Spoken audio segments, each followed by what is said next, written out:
Good morning and welcome to another segment of My Tea for the Week. Oh, it's your girl, Valerie Locust, and we're so thankful to be able to come on again with a very special guest this morning, um, my granddaughter, Miss Deja Bell. Today's topic is yes, it's hard, but I will not quit. And we're so glad to have you this morning, Deja, because, we go through traumas in life. That's just something that we're all going to face. Some of us may have already gone through traumas. Some of us might be going through traumas right now. But if you have not, if you keep living, there will be a time that you will face trauma. And trauma can cause all types of devastation depending on the severity of it. Um, Depending on your circumstance, depending on it could just constitute a whole lot of different things. But trauma is a very emotional and mental distress, and causes extreme anxiety, sorrow, and pain. So today we have my beautiful granddaughter who decided to hang out with her granny on this podcast because if anybody has gone through trauma, you're looking at her right here. Um, Deja is the daughter of my late daughter, Shalonda Stroud. She has a sibling, Tanasia Bell, who is a year or so older, and then she has a younger brother, Makai Stroud. Deja is a mother. She's a poet. She's in the process of writing her very first book, which I'm extremely excited, entitled Silent Cries. And she's also looking into having her own grief hotline, which I think she would be just absolutely awesome at that. So today we want to talk about trauma. And for those of you who may know, who don't know, we want to talk about it today because in 2012, we as a family faced a very, very devastating trauma. We found out that my daughter, Shalonda, at the time was diagnosed with cancer, with breast cancer. For the sake of time, we're going to have to speed it up some. But yeah, she had breast cancer, went through it for 2 years. We thought she was on the mend. We thought everything was going to be okay because she had beat it. And out of nowhere, it came back even more aggressive.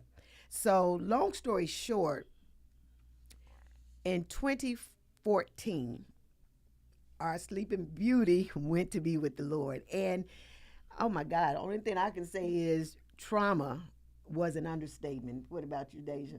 Yes. It was an understatement. I have never, ever felt such pain, felt such loss, uh, grief. And the thing about trauma, because you can become so self indulged, even though we were there for Deja, Tanasia, and Makai, but when you're dealing with trauma, especially that of a loss of a child, or any anybody that's close to you, but in this particular instances, we're talking about my daughter, her mom, but we were so engulfed in that sense of loss, that sense of pain, that even though we were reaching out to Deja, to Tanasia, uh, I think it would only be fair to say that we were not, as much as we tried, but we were not in a position to really be able to help them to do what we really needed to do with and for them, to shelter them so that they wouldn't feel the brunt. So Deja, you were there. What you say, I know. During that time, that sense of loss. As I said, we were just under the impression that Shalonda, she had beat it the first time in 2012, and then it resurfaced again in 2013. We were talking all the right things, saying all the right thing, and we just really believed that she was going to beat it again. But tell me and tell the viewing audience, when we all were at that hospital and we saw that it wasn't going to go our way, and we were all there when she took that last breath. After that, when I took y'all home with me that night, and I tried to stay up long as we could. We did all of whatever we could do to try to just to get through that moment, through that night. But as her daughter, uh, being 16 going into 17, how did you feel? Where were you at mentally, emotionally? How did you um, how were you able to cope with just that night at that moment? Um, I could cope because I Mhm. was still feeling like she was still here, kind of, Mhm. sort of, because Mhm. it was like it happened, but it was just like it just didn't seem real yet. Like Mhm. it didn't hit me yet. Like it hit me when I seen her at the Yes. hospital, but when I went home, it still didn't hit me. I was still thinking like my mama coming home. Yes. So it Yes. didn't really hit me until it was getting closer to the funeral, Mhm. and that's when Mhm. it was like, okay, this is real. Like This is really this is real. this is Mhm. not like fake. This is for real. Right, right. So And on top of that, even after the her homegoing and things like that, you were actually 17 at this point, going mhm. into your senior year. And all of us that have graduated high school and we senior year, oh, that's the year you live for. You've gotten all of this hard work out the way, ninth grade through 11th grade, and now we're talking about proms, we're talking about pictures, we're talking about senior dinner dance. I remember you being at the house and how your friends were talking to you. And some of them, remember, they would come over. They were talking about going to the prom. And Deja, what are you wearing? And I would just, oh my God, I would just be holding on to it because at that time, even though they were reaching out as best they knew how, but they were young too. Right. But that was the farthest thing from your mind. It was like, you kept saying, I'm not going to the No. prom. I don't want to take no pictures. And Granny, I don't even think, because I don't even have the strength to even finish school. I mean, and it was so hard because, I'm looking at you, looking like her, trying to comfort you. I'm still going through it. Right. It was just a hard season. That was just one of the worst things that we will, I believe, ever experience is the loss of your loved one, be it my daughter, your mom. But you grieved in a total different way. And so going into your senior year, when everybody else was up and at it and feeling good about Deja, we almost out of here, we almost out of here. Where were you? How did you because you one thing you never did was lose what you got now is that smile. But where were you? How did you try to balance between that? Because I know that had to be, Lord, I done went through all of these years of school. Right. Now this is supposed to be my last year of school. My mama's supposed to be Right. here. She's supposed to be helping me getting ready for prom and getting me ready for dinner dance and taking me to have my senior pictures. But none of that happened. Yeah. Can you talk a little bit about that? I was at a place where I didn't want to go finish school. I just was Mm-hmm. over it. Like I didn't want to do nothing. Mm-hmm. Um, I didn't want to go to prom. Mm-hmm. Um, nothing. I was just like over it. It was just like if my mama not here to see it, why am I doing it? Mm-hmm. But then it was just like she will be happy for me to do it and Yes. finish school, and Yes. she will be happy. Like I know she'll be proud of me, Yes.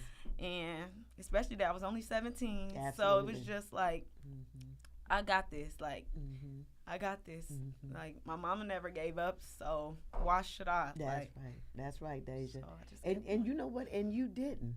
And you didn't. And that was trauma. That trauma, even to this day, sometimes I still, if I think about it too long, I have to hurriedly change my whole thought process, excuse me, because that type of trauma is something I don't feel that you ever get over.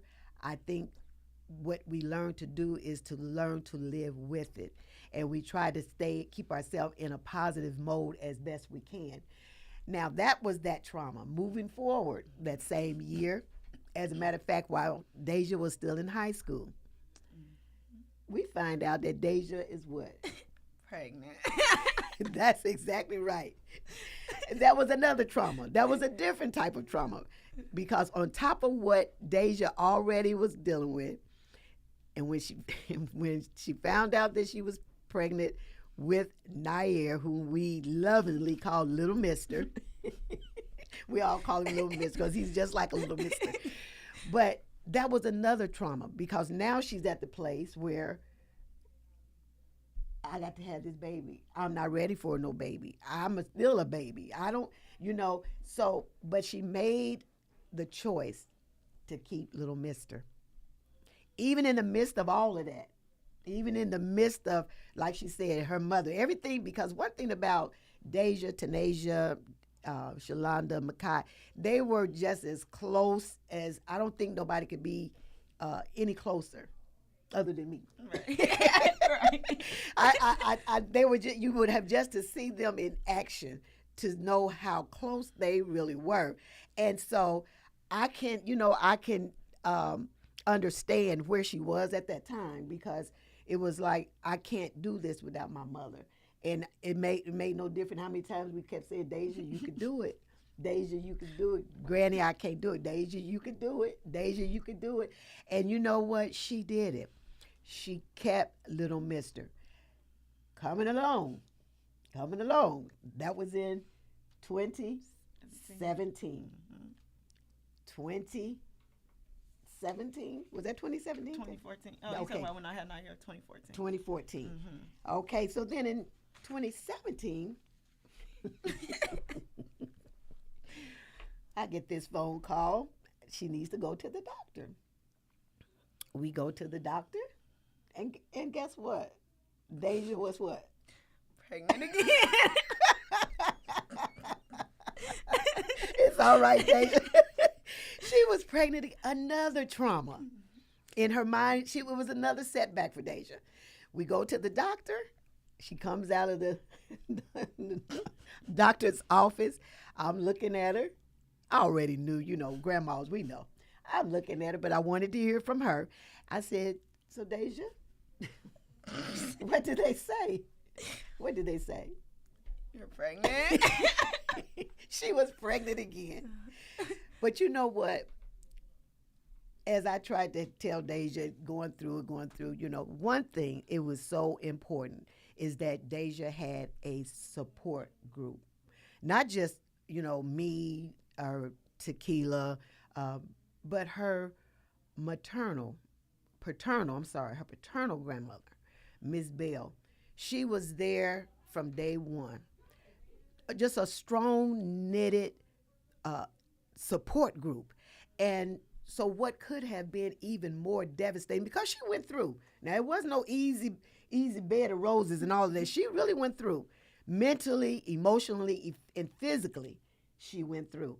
But because there was a support system in place, we made sure that she was going to be okay. We made sure that she was not going to lose hope. We made sure that she was going to smile. We made sure even when she cried, we was going to be there to wipe them tears. Whatever she needed, we made sure that she was going to be okay. So it's very, very important to have a support system. However, just as with Little Mister, she carried Zaire full term. I never will forget. At this point, this granny was tired. I'm still working, doing all this other stuff. I get this call at 5 something in the morning, letting me know that they were taking her back. I had already, got bathed and stuff, just kind of laying around because I never knew what time they were going to call me. I jumped in a car. I get to the hospital, which was probably about 6-7 minutes from where I lived at the time. Got up there, looking for everybody, only to be told that Zaire didn't make it. Something had gone terribly wrong while Deja was carrying him. I think they said something like he had a stroke or something while he was still in the womb. Another trauma. There I had to go in that room trying to comfort her, trauma.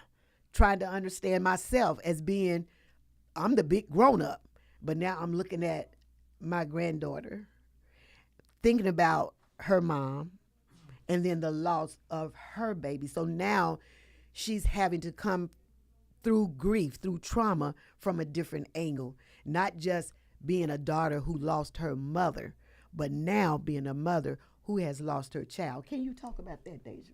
Um, yeah, it was hard. Mm-hmm. When I lost my baby because it was just like I was full term. Mm-hmm. I was just thinking like I was just gonna have a healthy pregnancy like I did my first Absolutely. time. Absolutely. Then it's just like for them to tell me my baby didn't make it. It was Yeah. just like are y'all see like this can't be real. It was just Yeah. like it can't be real. Nothing, something else cannot just be happening to me again. Mm-hmm. But I got through it eventually Yeah. because I had Nair to take care of still when I get Absolutely. home. So it was like I can't just not take care of him because I lost another baby. Mm-hmm. It's like we got to keep going. Life, we got to keep going. We got to keep going. I can't, put all that on Nair either because he was a baby himself. Right, right, right, and that is so true, and that was a good way. You were strong. You were a lot stronger than I was concerned. Remember, I used to come over there because sometimes things can happen. Trauma again is extreme anxiety, extreme distress. And sometimes when we're going through things like that, sometimes our mind don't always regulate right. I mean, going through that? That's a good question for you. Did your mind, when you were going through the loss of Shalonda, then we had Nair, then the loss of Zaire, did you ever feel like you were getting ready to check out? Yes. Yeah. Yes, I have multiple times, but it was just like still at the end of the day, it was just like Nair still needs me at the end of the day. Like if it was just like I can't just stop and completely crash out if I got a baby looking up to me. Anyway, like I had to keep going. Like I had to give him, the love, the care, and everything else still, because he don't know he was just as lost as I was. Right, so it was just like he need me too. So I had to just keep going, like keep going. It's just like it was hard, but I did it. You did it. You did not quit. You did not quit. And so listening to even this is a lot for someone her age at the time to endure. And, she did that. She went through it because of her support system, of her self-will, because sometimes when we are going through things like that, it doesn't matter who all you have around you. At the end of the day, like she just said, she had little mister to take care of. Little mister was 2 going on 3, and she couldn't just give up. And I'm sure she felt like that.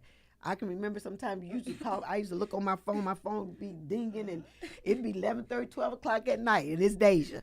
And she texts, and Granny, I can't sleep. Granny, I'm having these dreams. Granny, but I'm thankful because I was there to be able to help her, to help encourage her, to keep that mind from just taking a step across the fence. Because sometimes, I'm telling you, it can, depending on the trauma. We're all human. So, and the human mind is only made to be able to handle so much stress. So looking today, I would think that someone would say, oh my goodness, yeah, she went through a lot. Oh my goodness, yes, she did. I know it couldn't get no worse, but you know what? It did. The same year that she lost Zaire, our little angel Zaire, who only lived a few hours, we got a chance to love on him. But the same year, few months later, was coming up to little Mister's 3rd birthday. Can we talk about that? Okay. And we always there celebrating little Mister. He running around there just the average. No, little Mister was above average. Little Mister didn't know no. Oh my goodness. He didn't know no strangers. He act like a big boy. Deja dressed him like a big boy. And so we never really had a chance to look at him other than when he was a baby, like little bitty hole. No, little Mister was running stuff. Definitely. So it had come up to his 3rd birthday. We were at Island Park. Had a nice time, real nice time. Children and everything. Everything was winding down, and I think I had asked Tanasia, did I need to stay around because somebody needed a ride home or whatever, and you said no. Tell Granny they can go home because 2 of your other friends were there, right? And so So we left, took Tanasia, left to go take her home, and before, well, we dropped Tanasia off. Before I could get home, I get this frantic call from Deja. Something was going on with my phone. It sounded like to me that you were laughing. I kept saying Deja. I thought she was going to tell, because little mister was always doing something funny. He was always doing something to make you be like, wow, this is not a little boy. This little boy been here before. That was just him. But when she called my phone, it sounded to me that she was laughing. And so I'm driving. I'm like, what are you saying, Deja? I can't hear you. What are you saying? And all I could hear is sound like she was talking underwater or something. And I kept saying, Deja, I can't hear you. I said, what did he do? What did he do? And I said, let me hang up and call you right back because my phone is doing something. You remember? So I hung the phone up. I called right back. And then this time, it was clear enough for you to say, Nair drowned. Nair drowned. I don't know, unless you've been in that place, I can't even begin to tell you the emotion, the anxiety. I mean, and I'm just keeping it real. I was running red lights and everything else, calling Tequila, telling her to get back to the park. Something has happened with Nair, something. Long story short, we make it back to the park. Deja come running. I jump out the car. She's running toward me. I'm running toward her. And by the time I get to her, she goes limp. And next thing you know, I'm looking at all these ambulance and fire trucks and police cars. And I knew something terribly had happened. Long story short, Nair, along with another little boy, had done.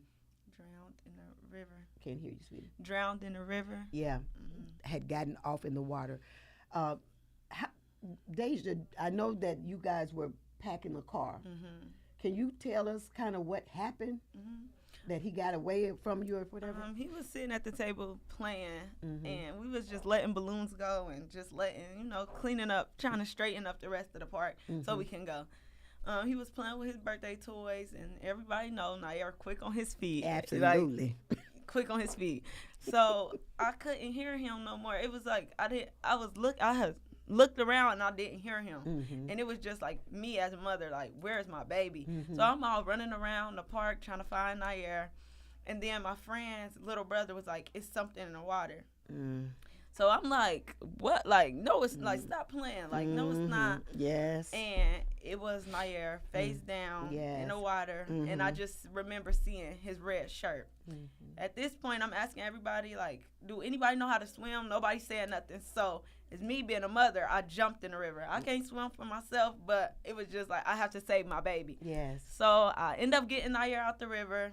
And my friends and them finally jumped in or whatever. They saved my friend's baby, and we finally got them to the grass. Once we got them to the grass, the lady came over there and was like, I'm a nurse, I know CPR, put them down, put them down, put them down. So we put them down. She was doing CPR back and forth, back and forth. Well, Nair was like really little, he's skinny. So she trying to do CPR, trying to get him back, and he wasn't coming back. He was just there, blue, purple. And I'm just crying, screaming, like, because I don't know what else to do. Like, it's just like, what is going on? So the ambulance came. They finally got him there. And then we couldn't ride the ambulance. So Tequila and my granny took us all to the hospital. We all was at the hospital. And they were praying. We was just crying and stuff because we was, like, lost. Like, these are our kids. And then later on that night, they finally got Nair back responsive. And that's how everything. Long journey, ain't it? Yeah. It's a long journey. And I mean, in the midst of all of that, trauma, the one thing that I do know is that even though you emotionally you were a wreck, and that's a given. That's what, you don't even have to be young to do that. But that was a given. But emotionally, mentally, physically, I saw you at your worst, and I saw you at your best. And I do know that even with all of that being said and done, after we left, when we took you out home or whatever, I am sure that somewhere down in there, when you were by yourself, what were some of the thoughts? some of the questions, what did you ever feel guilty? I mean, can you talk about that? Mm-hmm. Okay. I was guilt was definitely one of the problems. I was like, we should have never went to that park, and this shouldn't have happened to my baby, and it was just like a whole bunch of like mixed emotions. Then I was having bad dreams, like, and I kept seeing my baby in that water, and it's just like, honey. as a mother seeing that, it's just like really traumatizing. It's already traumatizing that I had to even get him out that river. Yeah. But it was just like, this is my baby. Like, this is really my baby. Then it's just like, I just lost the baby. I done lost my mom. Like, what is going on? I was just confused, hurt, lost. And it was just like, I shouldn't have never went. Like, I just felt like he shouldn't have had no birthday party that year. And you know, and that's all of those are emotions that are justifiable, you know. I even, you know, at some point, I never said that to you because I was trying to be, you know, strength for you. But I even, at one point or two, asked God, Lord, what is going on? Why is she suffering so much, you know, because you were still young. Right. You were young. So my question to you is, did you, during that time, you know, which I'm sure was like some of the darkest moments in your life, did you ever like get angry at God? Did you? Okay, that's fair. Okay. That's fair. Okay. That's fair. Did you feel like you were being singled out? Like,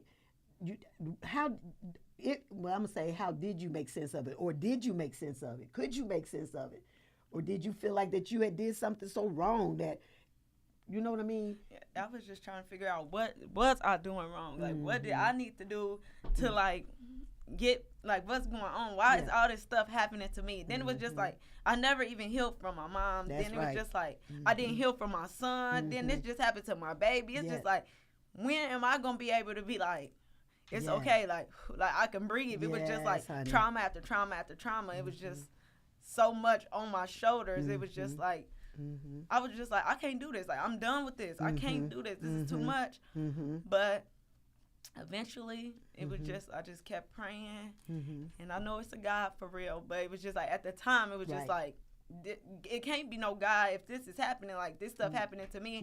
But, you know, like once you keep praying and stuff, it's just like, God is there. He kept my baby. Yes. My baby's still here. Yes. So. Yes.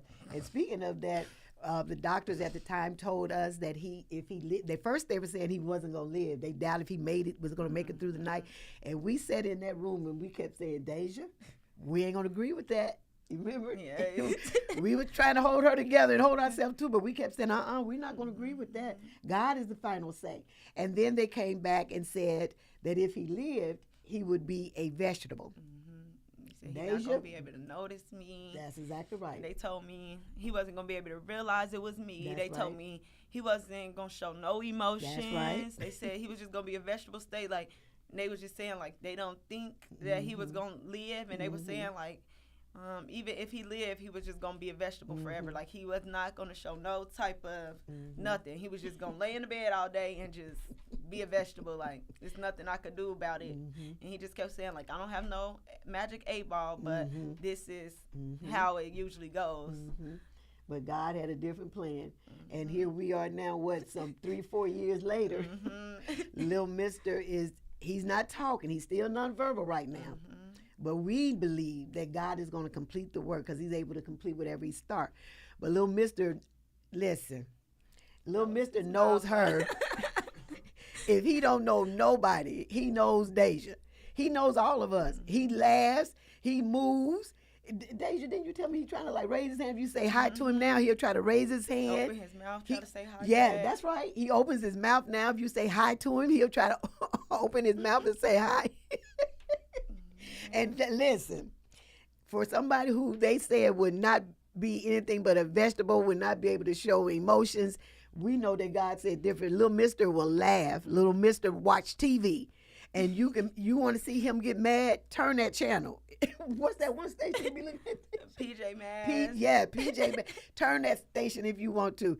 Little Mister can, I can't even do it, but he'll raise that one eyebrow and look at you like, what are you doing? You know, but that's just the sovereignty of God. And because you didn't give up, Deja, because you, even in the midst of those terrible, terrible traumas, you still found a way to come up out of the hole, because we were trying to get you out of there, but sometimes, just like you said, you have to have that self will, and you made a conscious decision that I still am a mother. I still gotta take care of my son. I still gotta live.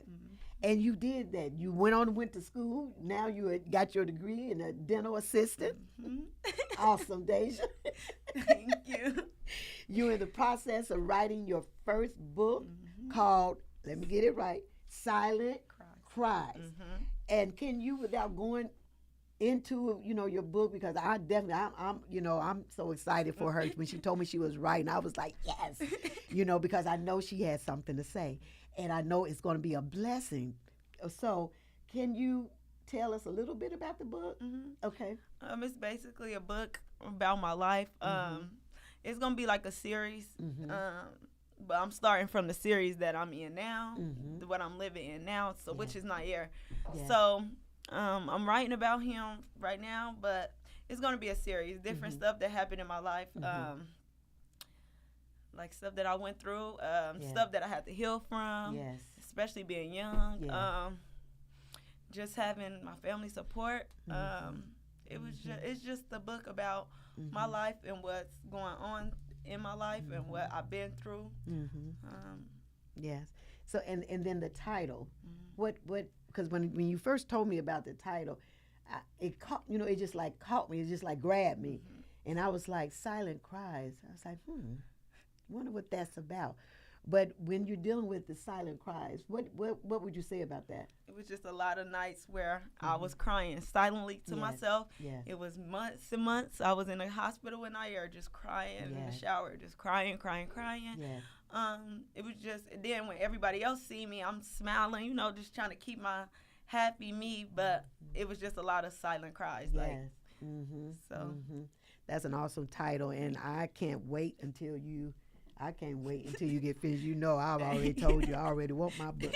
And so the motivation behind this book is that you want other young women, because there's Tanasias and Dejas all around this world. And one thing I would venture to say is that having a good support group is way at the top. There are so many Tanasias and Dejas, young, that have gone through trauma, that are going through trauma, and will go through trauma, but they don't always have the support they need.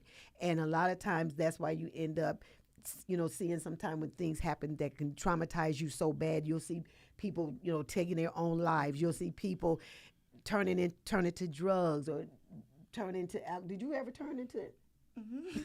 Can you elaborate a little bit? I used to didn't drink really, but like once this happened, it was just like I gotta drink, like to numb the pain. It was just like to numb the pain. I had to drink. I had to smoke. I just to numb the pain, like because it was just so much on me. It was just like, how else can I get out? Like what else way can I get out? And I turned to drinking and smoking because it was just like I felt like I was trapped for a very long time. Yeah. And so to get you up out of that dark place, that downward spiral, you at some point came to the realization that God was right there with you, and I'm thankful and grateful about that, because I can remember some of the times you would send me a text, Granny, can you explain this to me? And that I was just proud of you being able to do that, because that was saying to me, in a sense, that she's coming back this way. I didn't pull you. I didn't pull you and snatch on you. I had to let you do it in your own way, your own time. And because you did that, now look at you. You still smiling. You never do lose that smile, looking just like your mama.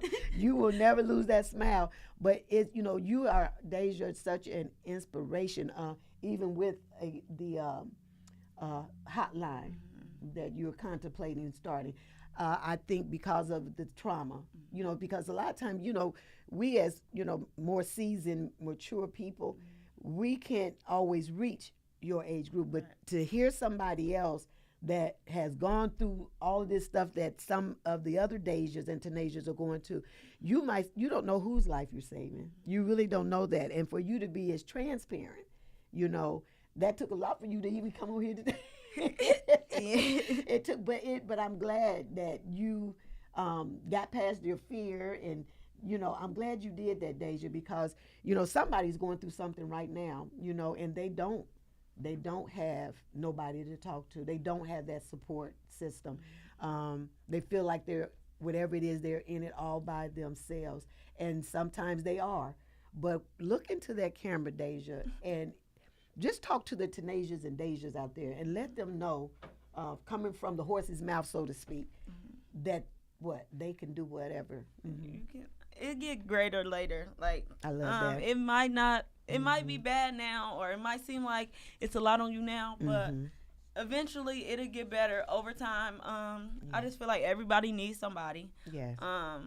Even if you feel like, because it was a point in time where it was like I felt like I couldn't talk to nobody. I was just scared. I just couldn't. I felt like I couldn't talk to nobody. Not even my granny. Like I was just at a place where it was just like.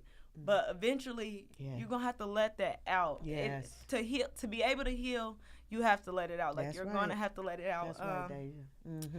You don't have to let it out whenever somebody you feel like somebody making you let it out. Yes. Let it out when you're ready to let it out. Like, yes. it took me 3 years, but That's right. I let it out eventually. Yes. So Yes. it'll get right. greater later. You just gotta keep your faith and keep praying. Just keep believing. Yes.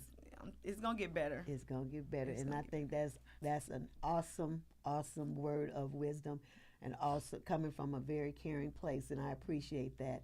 So listen, ladies, as you heard from the horse's mouth today, it does get greater later, and it does. I am a living testimony of that, and I see that in Deja, in Tanasia, Makai. You know what I'm saying? Sometimes they inspire me just because I see where they are now from where they came from. And that was a very hard place. But trauma, no matter how bad the trauma, just make up in your mind with everything that you have in you that I will, yes, it's hard, but I will not quit. So again, we want to thank Deja for coming and hanging out for Granny with her granny this morning. Thank you, Deja, for being so transparent. And because of you being and coming on the show today with me, I wanted to give you these flowers. And every time you look at these flowers, you can set them over there on the side. But when these are representing the Dejas, all the different colors represent Dejas and Tenasias around the world that don't have somebody to talk to, that don't know that they can go to somebody to talk to. But when you look at these flowers every day, know that on this podcast today, Deja, that you just may have saved somebody's life, that you just may have made somebody that has to go through trauma to know that, look, they can make it, and it will get greater later. It will get greater later. So listen, thank y'all so much for tuning in today. I want to thank Deja for coming and hanging out with me today. Special shout out to Mr. Terry Junis of Junis Productions for allowing us a space to come where we can sit down and just share with women, because we're all going through, ladies. All of us are dealing with trauma in one way or another. And it's good to know that we are not alone, that there are women everywhere going through the same thing. But if we can learn to just encourage each other, to lift up each other, we will get through this thing one day at a time. So I am your girl, Valerie Locust. I thank you so much for tuning in. And listen, if you haven't had a chance to, go on to my YouTube channel. That's My Tea for the Week with V Locust. There you can find podcasts. I guarantee you there's something on there that will help lift you up, encourage you, and strengthen you as we go through things called life. Also, if you haven't had a chance to do so, I encourage and invite you to subscribe to my channel. And listen, love the Lord your God with all of your mind, your soul, and your strength. Love each other and love yourself. And until next time, cheers, Deja, to the new, oh yeah, and improve you. God bless.